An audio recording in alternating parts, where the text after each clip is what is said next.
नमस्कार जी। नमस्कार सर जी। क्या नाम है जी आपका? ज्योति पटेल। कहाँ से आए हैं? मैं इंदौर एमपी से आई हूँ। बहन जी, संत रामपाल जी महाराज से आपने नाम दीक्षा कब ली? मैंने संत रामपाल जी महाराज जी से नाम दीक्षा 24 नवंबर 2011 को ली है। संत रामपाल जी महाराज से नाम दीक्षा लेने से पहले क्या आप कोई भक्ति साधना भी करते थे? जी सर जी, मैं इसके पहले शादी से पहले ही मैं सभी गुरुओं के सत्संगों में जाया करती थी। वैसे पूजा पर तो मुझे विश्वास नहीं था जो कंकु चावल से करते हैं। मुझे ये पता था कि गुरु गोविंद दो खड़े काके लागू पाएँ, बलिहारी गुरु आपने जिन गोविंदिया मिलाए। तो कृष्ण जी मेरे इष्ट थे, तो इस कारण से वो गोविंद मेरे दिमाग में रहते थे। इस कारण से मैं गुरु की तलाश में रहती थी।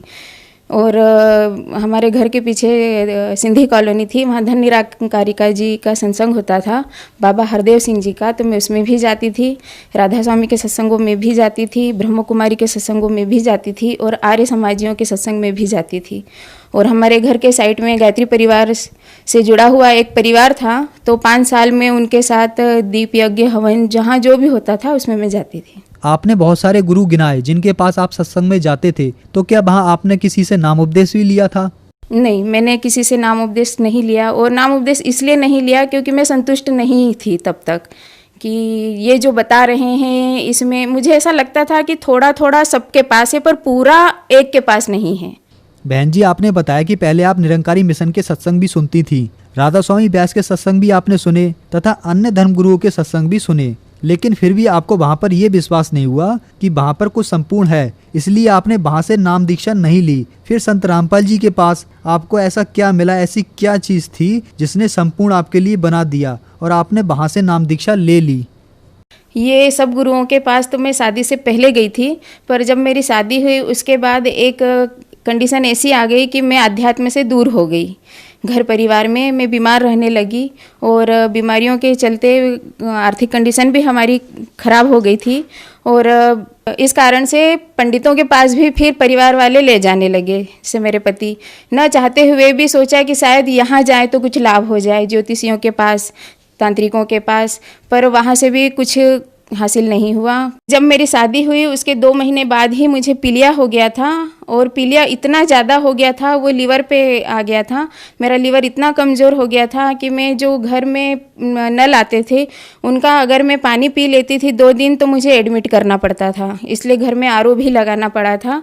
और डकार इतनी ज़्यादा आती थी कि मैं परिवार में किसी के बीच में बैठ नहीं पाती थी, जैसे कोई भूत लगा हो और बोल रहा हो, इस तरीके से डकारें आती थी। उसके बाद मेरी बिटिया 2 महीने की थी और तब से मुझे कमर दर्द हुआ था, वो इतना ज़्यादा था कि मैं 5-6 किलो भी वज़न नहीं उठा सकती थी। अपनी बेटी को जब मुझे दूध पिलाना रहता था तो एक तकिया पैरों के नीचे, एक पैरों के ऊपर और एक पीठ के पीछे लगाना पड़ता था। और जब मैं उसको दूध पिला पाती थी, वो इतनी छोटी थी कि मैं उसको गोदी में लेने के लिए तरसती थी, तो मैं 5-6 किलो वजन भी नहीं उठा पाती थी।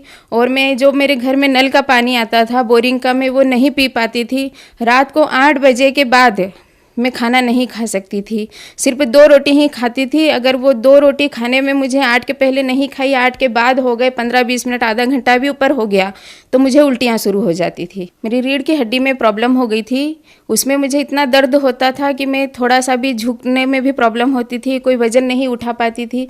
और एज भी मेरी सिर्फ 25 ईयर ही थी। पूरा जीवन था, जीवन ऐसा लगता था जैसे नरक हो गया है। फिर पास में साईं मंदिर था तो टहलने के हिसाब से मैं वहाँ जाती थी। तो वहाँ जब मैं जाती थी तो वो साईं बाबा की जो मूर्ति थी वो ऊपर उंगली बताते थे कि सबका मालिक एक। जब मैं उस मंदिर का चक्कर लगाती थी तो वहाँ पीछे ओम बना हुआ था, तो उस ओम से मैं अट्रैक्ट होती थी। मैं उस ओम के ऊपर में सिर रखकर मैं साईं बाबा से ये कहती थी कि आप बोलते हो कि सबका मालिक एक और ऊपर उंगली बताते हो, तो वो ऊपर जो मालिक है वो कौन है, मुझे ये जानना है। और इस ओम का क्या राज है, इस ब्रह्मांड का क्या राज है, मुझे ये जानना है। बस मैं इतनी प्रेयर करके घर वापस आ जाती थी। फिर भी ज्योतिषियों के पास जाती थी, कोई कहीं से लाभ नहीं होता था, सभी डॉक्टरों को बताते थे फिर भी कोई लाभ नहीं होता था। पर हमारे जो पड़ोसी हैं वो राजस्थान के रहने वाले हैं, वो संत रामपाल जी महाराज के शिष्य थे, मांगीलाल जी चौहान और उनकी वाइफ लीला जी। तो लीला जी ने मुझे एक बुक दी, ज्ञान गंगा। वो ज्ञान गंगा बुक के मैंने 7 पेज ही पढ़े थे। इससे पहले क्या होता था कि मुझे भूत बाधाएं भी थी। जब रात को मैं सोती थी तो 5-6 जन, मुझे ऐसा लगता था मेरे पलंग के आसपास आके खड़े हो जाते हैं, पर मुझे महसूस होता था। और मैं घर में किसी को बताती थी तो सब कहते थे तुम्हारे दिमाग का वहम है।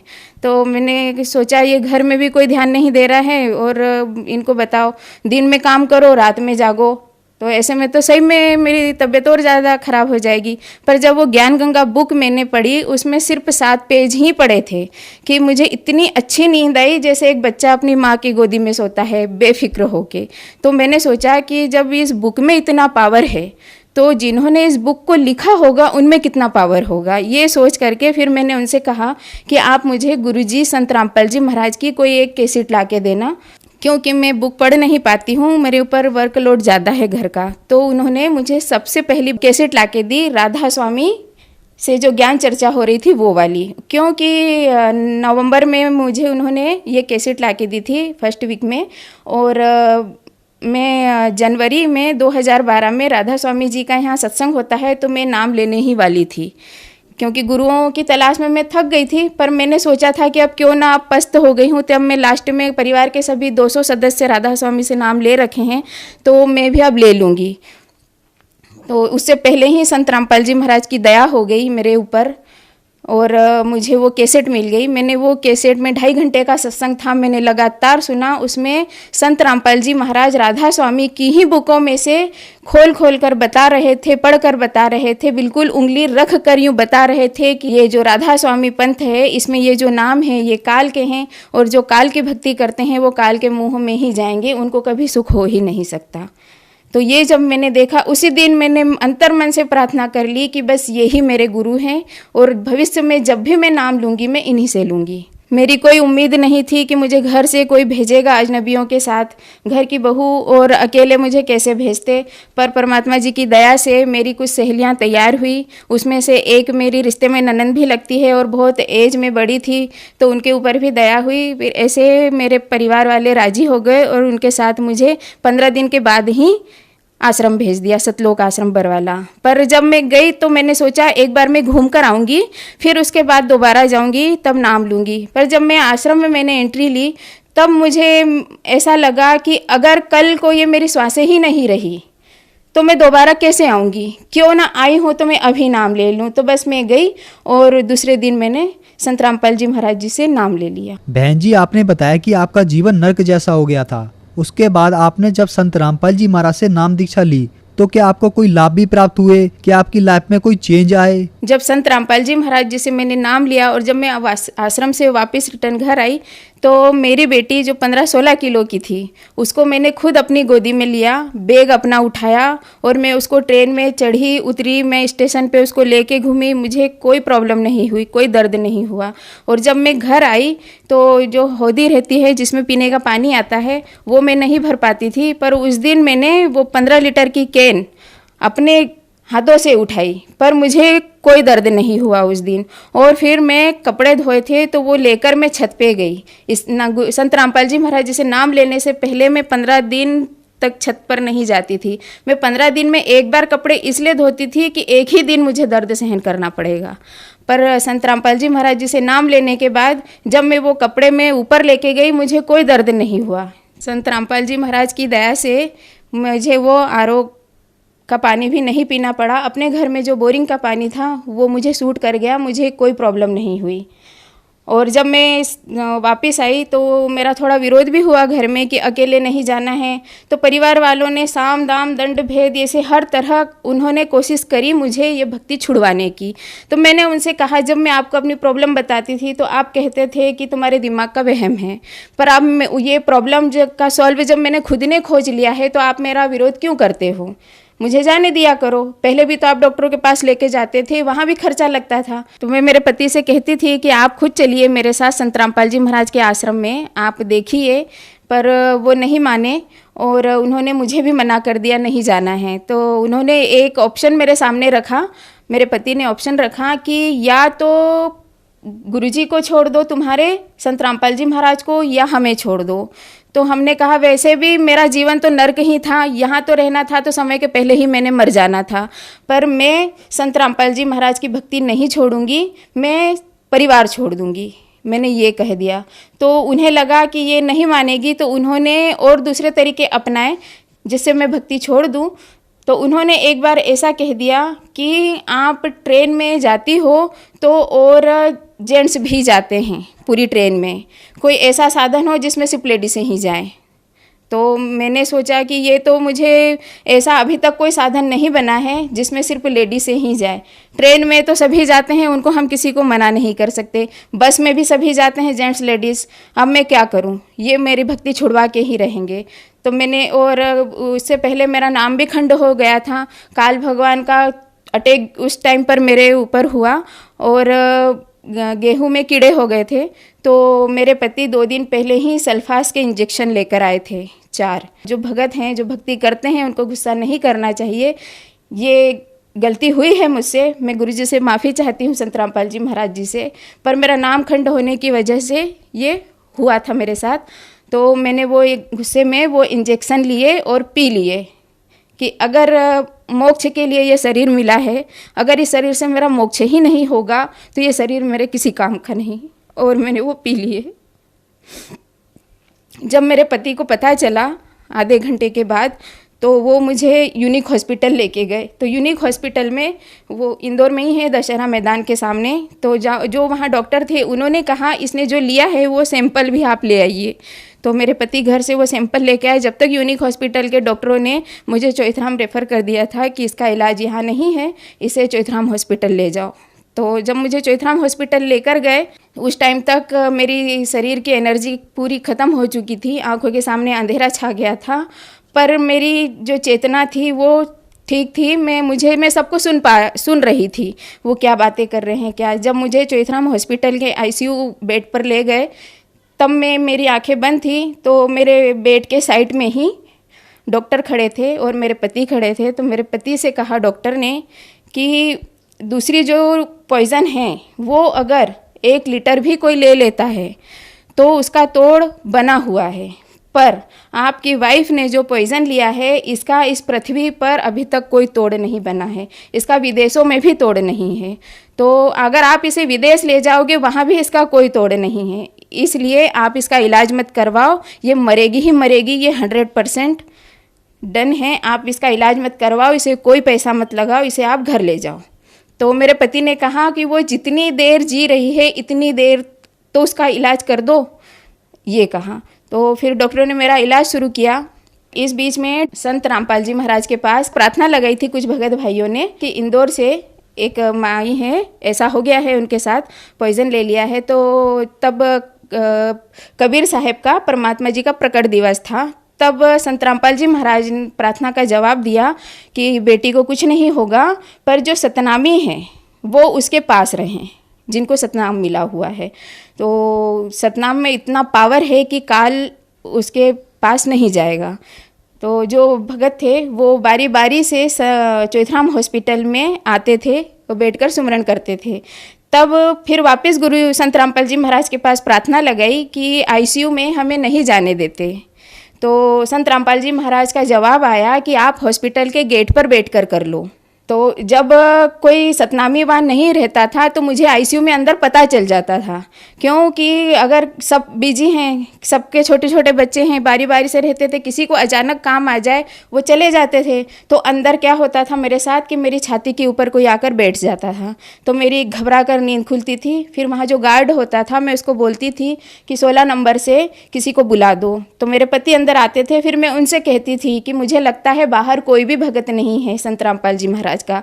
तो वो बोलते थे हाँ वो थोड़े काम से बाहर गए हैं, तो फिर वो तुरंत फ़ोन करके उनको बुलाते थे। और इस बीच में मुझे एक गलत डोज भी दे दिया था डॉक्टरों ने अंदर। तो वो वहाँ पर जो काम करने वाले थे, सिस्टर थी, नर्स थे, वो सब घबरा रहे थे। और जब डॉक्टर आए अंदर, डॉक्टर का नाम पीयूष जोशी है, जो मेरा इलाज कर रहे थे, तो उनसे बताया कि इसको जो नहीं चढ़ना था वो दवाई चढ़ गई है। तो डॉक्टर ने कहा कि वैसे भी ये मरने वाली है, टेंशन मत लो, पर बाहर पता मत होने देना, वैसे भी ये मरने वाली है, इसका टेंशन मत लो जो भी चढ़ गया है। उन्होंने कोई टेंशन नहीं लिया डॉक्टर ने। और वो जो पीयूष जोशी डॉक्टर थे, वो दिन में 2 बार आकर, मैं अगर नींद में मुझे लग जाती थी तो मेरी पाँव पकड़कर यूँ हिलाते थे और कहते थे तुझे इस सृष्टि पर कोई नहीं बचा सकता। वो डॉक्टर मुझे दिन में 2 बार ये याद दिला कर जाते थे कि सृष्टि पर मुझे कोई बचा नहीं सकता, क्योंकि उनको ये पता था कि मैं मरी हुई ही बाहर निकलूँगी तो बाहर किसी को पता नहीं चलेगा। पर जब 7वें दिन सब डॉक्टरों की टीम इकट्ठी हुई और मेरे पति को बुलाया और कहा, 7 डॉक्टर थे, उन्होंने कहा कि अब 15 मिनट के बाद आपकी पत्नी का लीवर फट जाएगा, क्योंकि इसके लिए हार्ट पूरा ख़राब हो चुका है, फेल हो चुका है इसका हार्ट, इसका किडनियाँ ख़राब हो गई हैं, इसके फेफड़े भी ख़त्म हो गए हैं और इसका लीवर है, अब 15 मिनट में वो भी फट जाएगा। अब ये 15 मिनट बाद मर जाएगी, अब आप इसे वापस ले जाने की तैयारी करो। तो उस टाइम पर मेरे पति ने कहा अचानक से रोते हुए कि शायद अब इसके गुरुजी संत रामपाल जी महाराज ही इसे बचा सके। तब उन्होंने ये कहा और गुरुजी के पास फिर प्रार्थना लगी। तो संत रामपाल जी महाराज के पास वहाँ सतलोक आश्रम बरवाला में जो एक नीलेश भगत जी थे, वो पुस्तकालय में सेवा करते थे, उनके पास फ़ोन गया, उनसे सारी बात बताई कि डॉक्टरों ने ऐसा ऐसा बोल दिया है, 15 मिनट बाद ये मर जाएगी। तो नीलेश भगत जी संत रामपाल जी महाराज जी के पास गए प्रार्थना लेकर और संत रामपाल जी महाराज से कहा, तो संत रामपाल जी महाराज ने कहा कि काल ने जो करना था वो कर चुका, अब बेटी के पास मैं खुद जाता हूँ, आधे घंटे के बाद तुम हॉस्पिटल में फ़ोन लगाकर पूछ लेना। और सर जी, ये वो चमत्कार हुआ जो डॉक्टर नो सब ने मना कर दिया था कि 15 मिनट में मैं मरने वाली हूँ। उसी टाइम मेरी वापस जांच हुई और जो रिपोर्ट आई आधे घंटे में वो मेरी सही आई। तब डॉक्टरों ने कहा कि ये चौथराम हॉस्पिटल बना है तब से अभी तक का ये पहला केस है जो ये पॉइज़न वाला ठीक हुआ है। और जब मेरी छुट्टी हुई वहाँ से तो डॉक्टरों ने कहा था कि पता नहीं कैसे बच गई है, पर अगर बच गई है तो इसके लिए कुछ नियम हैं, वो इसने फॉलो करने हैं कि 6 महीने तो इसको इंदौर सिटी से बाहर नहीं जाना है, क्योंकि ये पॉइज़न बाद में भी असर कर सकता है। और इसने 6 महीने तक तो ये बिस्तर पे ही रहेगी, 3 महीने तक ये इसको सिटी से बाहर नहीं जाना है। और अगर ये बच भी गई है तो एक लकवा वाला कैसा रहता है वैसा इसका जीवन रहेगा।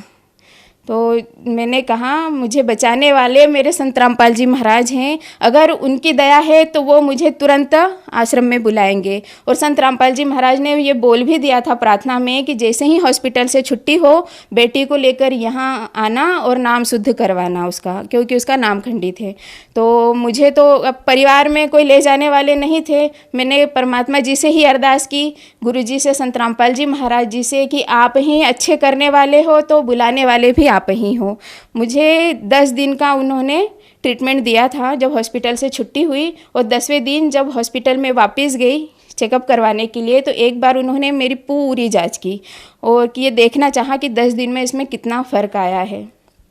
वो 8 दिन का ट्रीटमेंट था। 8वें दिन में चली गई चौथराम हॉस्पिटल वापस। जब उन्होंने मेरी जांच की और 9वें दिन अगले ही दिन मेरी रिपोर्ट आई, मेरे हस्बैंड गए रिपोर्ट लेने, उन तो डॉक्टर ने सारी रिपोर्ट देखकर बोलता है नील नील नील, मतलब इसने पॉइज़न लेने से पहले ये जितनी स्वस्थ थी उतनी स्वस्थ आज है, ये ऑल इंडिया में कहीं भी जा सकती है। तो पर संत रामपाल जी महाराज की दया से 10वें दिन ही मैं बरवाला आश्रम में चली गई। संत रामपाल जी महाराज जी ने मुझे ये जीवन दान दिया है और उन्हीं की कृपा से आज मैं यहाँ खड़ी हूँ और ये बोल रही हूँ। एक आध्यात्मिक लाभ मुझे ये हुआ कि जब बरवाला कांड हुआ था उसके बाद एक बार और विरोध मेरा हुआ था, तो मैं 10 महीने अपने मायके चली गई थी। तब उस दिन 29 मार्च की बात है 2015 की, तब मैंने प्रणाम किया गुरुजी को, मैंने संत रामपाल जी महाराज को कि मुझे ये यहाँ के सुख नहीं चाहिए पर मुझे मोक्ष ज़रूर चाहिए। उसी रात को रोते रोते मैं सो गई। संत रामपाल जी महाराज आए और उन्होंने मेरे सिर पर हाथ रखा और उनके गले में सफ़ेद रुमाल था, उससे मेरे आंसू पोंछे और कहा बेटा तेरा मोक्ष तो पक्का है, तू टेंशन मत ले। और मैं 2 घंटे की छुट्टी लेकर आया हूँ जेल से तेरे लिए, मुझे अब वापस जाना है। और संत रामपाल जी महाराज वहाँ जेल में होते हुए भी अपनी आत्मा के लिए छुट्टी लेकर आए और मुझे आशीर्वाद देकर गए। बहन जी, जैसा कि आपने बताया कि संत रामपाल जी महाराज से नाम दीक्षा लेने के बाद आपको शारीरिक आध्यात्मिक लाभ मिले, आपको संत रामपाल जी महाराज ने जीवन दान भी दिया, तो जो समाज आज आपको सुन रहा है उनको आप क्या संदेश देना चाहेंगी? जी, मैं संदेश तो नहीं दे सकती पर प्रार्थना कर सकती हूँ कि परमात्मा जी संत रामपाल जी महाराज ही हैं, पूर्ण परमात्मा। वो इस धरती पर आए हुए हैं, हम जैसों के दुख निवारण के लिए आए हुए हैं। तो यहाँ सभी जीव दुखी हैं, इसलिए संत रामपाल जी महाराज की शरण में जाएं और अपना मोक्ष भी करवाएं और यहाँ के सुख भी पाएं और ऊपर के सुख भी पाएं। धन्यवाद जी। सत साहेब जी।